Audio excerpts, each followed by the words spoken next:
میرے آثار کا صدقہ الہی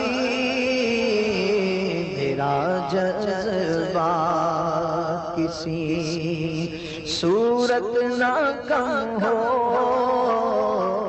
ہمارے یہاں کوئی ایسا نمازیں پڑھتا ہے، قافلوں میں سفر کرتا ہے اور دیگر جو عبادات کے معاملات میں مشغول ہوتا ہے، اس کو ایک بات کہی جاتی ہے، ارے مولانا کچھ دنیا کا تو کرو۔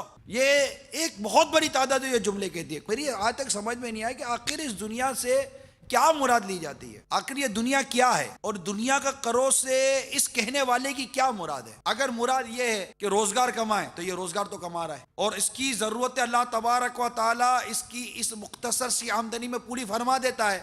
اب تم جب اس کو سمجھاتے ہو کہ مولانا دنیا کی کرو، اور اگر تمہاری اس سے مراد روزگار کمانا تو کما رہا ہے، تم سے مانگ کر یا بھیک مانگ کر تو یہ گزارا نہیں کر رہا، نہ اس کی اسلام نے اجازت دی ہے، نہ اس کو اسلام نے پسند کیا ہے، بلکہ ایسی سخاوت کا بھی منع کر دیا گیا ہے شریعت میں کہ جس سخاوت کے بعد تم خود محتاج ہو جاؤ اور تم بھیک مانگو۔ تو اگر وہ روزگار جتنی اس کی سمجھ میں آیا کما لیتا ہے، اب اس کو یہ کہنا کہ مولانا کو دنیا کی بھی کرو، تب سوال یہ پیدا ہوتا ہے کہ اس سے مراد تمہاری دنیا کیا ہے؟ کیا یہ داڑھی منڈا کر اور ننگے سر رہ کر انگریزوں جیسا لباس پہن کر یا غیر اسلامی لباس پہن کر گھومے، کیا آپ اس کو دنیا کہتے ہو؟ کیا یہ حرام روزی کمائے، رشوت کمائے، سود کمائے اور جھوٹ بولے اور اس طرح کے دیگر مطلب کے فتنوں میں پڑے، کیا اس کو آپ دنیا کہتے ہو؟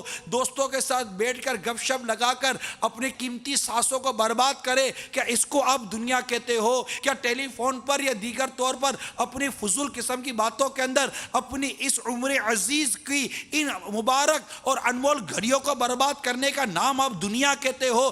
آخر مجھے یہ سمجھا دو کہ آپ دنیا کہتے کس کو ہو؟ اگر یہ گناہ بری اور فضول بھری زندگی کو آپ دنیا کا نام دیتے ہو تو کسی کو کہنے کے بجائے میں تو آپ کو کہتا ہوں کہ اس دنیا کو چھوڑو۔ یعنی میں کہتا ہوں کہ ایک شخص سرکار صلی اللہ تعالی علیہ وآلہ وسلم کی مبارک سنت، مبارک سیرت پر عمل کرتا ہے، صحابہ کرام علیہم رضوان کی مبارک سیرت پر عمل کر کے اپنی زندگی گزارتا ہے، تو اس سے دنیا کی طرف بلانے اور دعوت دینے کا آخر کیا کانسیپٹ بنتا ہے؟ میں کہتا ہوں کہ آخر مقصد حیات کے اصل مقصد کو یہ بھولا ہے کہ دنیا کی دعوت دینے والے تم بھولے ہو۔ ارے جو بھولا ہوا ہو راستہ اس کو بتایا جاتا ہے، راستہ چلنے والے کو کبھی راستہ نہیں بتایا جاتا۔ نمازوں کے بعد دکان پر آپ بیٹھے رہتے ہو، گاہکوں سے جھوٹ آپ بولتے ہو، ماں باپ کی نافرمانیاں آپ کرتے ہو، گانے آپ سنو، موسیقی آپ سنو، فلمیں آپ دیکھو، شرابیں آپ پیو، جوئے آپ کھیلو، گناہوں بری صحبتوں میں آپ جاؤ، دوستوں کے ساتھ ہوٹلوں میں اور چوکوں پہ بیٹھ کر اپنی زندگی کے قیمتی لمحات کو آپ برباد کرو،